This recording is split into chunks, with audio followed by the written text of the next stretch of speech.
चमचमीत, खमंग, कुरकुरीत खावंसं वाटतं का? तर ही नेमकी एकदा बनवा. मूठभर मेथी, मूठभर कोथिंबीर, 3 ते 4 हिरव्या मिरच्या, चवीपुरतं मीठ.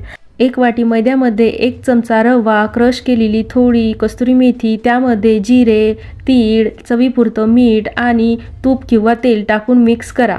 पाणी न वापरता मेथी पेस्ट मिसळा आणि घट्टसर गोळा तयार करा. 10 मिनिट रेस्ट द्या. चाकूने एकसारखे कट करून घ्या आणि लहान लहान गोळे तयार करा.